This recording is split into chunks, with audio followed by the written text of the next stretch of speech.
এ সপ্তাহের gold market অ্যানালাইসিসে স্বাগতম। আমি জুয়েল ডানা আপনাদের সাথে আছি মার্কেট অ্যানালাইসিসে। আশা করি সাথে থাকবেন এবং উপকৃত হবেন।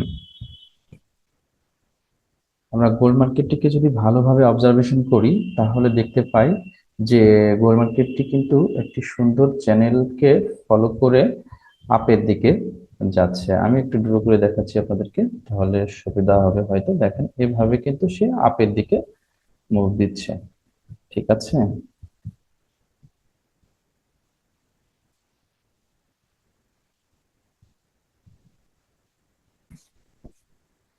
এখন আমরা একটা বিষয় দেখতে পাই যে এই আগামী যে সপ্তাহ আমাদের আসছে, এই সপ্তাহ কিন্তু ফান্ডামেন্টালি কোনো ইস্যু নেই। আমাদের শিডিউল যেসব নিউজ পাবলিশ হয় আর কি, ইউএসডি রিলেটেড যে নিউজগুলো গোল্ডের জন্য ইফেক্টিভ হতে পারে, সেই টাইপের কিন্তু খুব গুরুত্বপূর্ণ কোনো নিউজ নেই।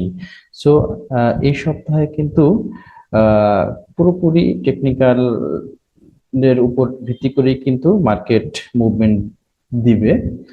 যদি কোনো রকম ভূ রাজনৈতিক কোনো রকম সমস্যা হঠাৎ তৈরি না হয়, সেক্ষেত্রে আমি আশা করতেছি যে গোল্ড হয়তো এই সপ্তাহ রেঞ্জিং এর মধ্যেই থাকবে। চলুন আমরা খুব ভালোভাবে একটু ডিপার বিশ্লেষণ করে দেখি আমাদের পজিশন গুলো কোথায় হতে পারে, কোথা থেকে আমরা বাই বা কোথা থেকে আমরা সেল নিতে পারি। এখন যেখানে মার্কেট অবস্থান করছে, যদি মার্কেট আগামীকাল ওপেন হয়ে এই যে এই লেভেলটাকে ক্রস না করতে পারে, আমি একটু আইডেন্টিফাই করে দিচ্ছি। আমি যদি মার্কেট এই লেভেলটাকে ক্রস না করতে পারে, মোটামুটি 20 কে ক্রস না করে, এখানে আমরা যদি কোনো ক্যান্ডেল কনফার্মেশন পাই, তাহলে এখান থেকেও আমরা সেলে থাকতে পারি। দেন যদি এটাকে ব্রেকআউট দিয়ে উপরে যায়, সেক্ষেত্রে আমরা আরেকটি লেভেল পাই, একটু আইডেন্টিফাই করে দিই, আপনাদের সুবিধা হবে হয়তো। আমরা এই যে লেভেল, এই লেভেল থেকেও ছেলে থাকতে পারি। কারণ হচ্ছে মার্কেট যদিও আপ ট্রেন্ড আপের দিকে যাচ্ছে, কিন্তু আসলে রিজেকশন অথবা রিটেসমেন্ট তো জরুরি। সেক্ষেত্রে আমরা এই সব লেভেল থেকে ছেড়ে থাকতে পারি। যদি এরকমের হয়, আমি যদি একটু আইডেন্টিফাই করে দেই হয়তো আপনাদের সুবিধা হবে।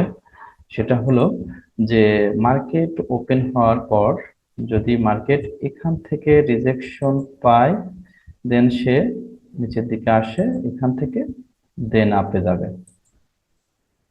হ্যাঁ, এইরকমের সিনারি হয়, সেক্ষেত্রে আমরা এখান থেকে এ পর্যন্ত, এই ট্রেন লাইন পর্যন্ত একটা মোটামুটি একটা ভালো সেলসে প্রফিট রাখতে পারি। অথবা মার্কেট এভাবেও হতে পারে, যদি সে এখান থেকে মার্কেট আপে গেল, দেন হচ্ছে এখান থেকে সে রিজেকশন নিয়ে দেন আপে গেল। ঠিক আছে, যে কোনো একটা কিছু হতে পারে। আমরা সেক্ষেত্রে যেটা করতে পারি, যদি মার্কেট ওপেন হয়ে এই পর্যন্ত আসে এবং এখানে কোনো কনফার্মেশন পাই, আমরা এখান থেকে সেলে থাকবো এই ট্রেন লাইন পর্যন্ত। আর যদি মার্কেট এখানেই রিজেকশন পাই, তো আমরা এখান থেকেই সেল নিতে পারি। সেক্ষেত্রে দুটারই আপনার এসএল দিতে হবে 32-এর উপরে, 2532-এর উপরে আমাদের এসএল দিতে হবে। আর বায়ের ক্ষেত্রে আমরা যেটা করতে পারি সেটা হলো, আমি একটু আইডেন্টিফাই করে দিই। আহ, সেক্ষেত্রে আমাদের যদি মার্কেট এখান থেকে নিচে আসে রিটেসমেন্ট নিতে, মোটামুটি রিটেসমেন্ট নেওয়ার জন্য যখন নিচে আসবে, আমরা তখনই হচ্ছে বায়ে থাকবো। ঠিক আছে, আমি সেই লেভেলটাও যদি একটু আপনাদেরকে ড্র করে দেই হয়তো সুবিধা হবে। সেক্ষেত্রে আমি বলবো যে এইখানে যে ট্রেন লাইন আছে, এই ট্রেন লাইনে যখনই টাচ করবে এবং এখানে যদি ক্যান্ডেলস্টিক কোনো কনফার্মেশন পেয়ে থাকি, আমরা তাহলে এই সব লেভেল থেকে এই সব লেভেল থেকে বায়ে থাকবো। ঠিক আছে, এই সব লেভেল থেকে আমরা বায়ে থাকবো। এছাড়াও আমরা আর একটা লেভেল থেকে বায়ে থাকতে পারি, সেটা হলো যে গত ইসের লাস্ট যে লেভেলটা আছে, আমরা এই যে লেভেলটা আইডেন্টিফাই করলাম, আমরা এখান থেকেও বায়ে থাকতে পারি। ঠিক আছে, যদি মার্কেট এইভাবে নিচের দিকে আবার আসে, আমরা তাহলে এখান থেকেও আমরা সুন্দরভাবে একটা বাই পজিশন ওপেন করতে পারি।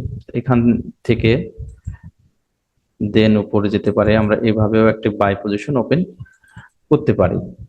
ঠিক আছে, এখন মার্কেট শুরুতে আগে কোন দিকে কি মুভমেন্ট দেয় আমাদের প্রথম আসলে সেশনটা খুব গুরুত্বপূর্ণ হবে, মার্কেট যেহেতু প্রথম ওপেনিং হয় সেজন্য একটু আপনার আমাদের সবার অবজারভেশন করতে হতে পারে। হ্যাঁ, আর যদি মার্কেট মোটামুটি আপনার আহ, এই যে এই লেভেলটাকে ব্রেকআউট দিয়ে দেয়, হ্যাঁ, মার্কেট যদি নিচের দিকে এই লেভেলটাকে ব্রেকআউট দেয় সেই ক্ষেত্রে কিন্তু সিনারি আবার ভিন্ন হবে আমাদের, ঠিক আছে।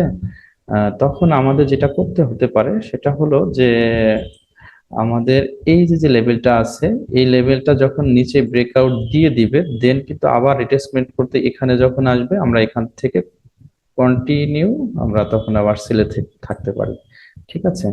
সো মার্কেট আসলে যখন যে অবস্থায় থাকে ওটা চেঞ্জ হতে পারে, অ্যানালাইসিস আসলে ফিক্স থাকে না, তারপরেও আমাদের কিছু লেভেল আছে সেই লেভেলে একটা সম্ভাব্য আমরা প্রেডিকশন করতে পারি বা মার্কেটের অবস্থা দেখে একটা আলোচনা করতে পারি। সেক্ষেত্রে আমি যে লেভেলগুলো আইডেন্টিফাই করছি আপনারা এই লেভেল থেকে আপনাদের অ্যানালাইসিসের সাথে মিলিয়ে বাই সেল করতে পারেন আসলে। ধন্যবাদ।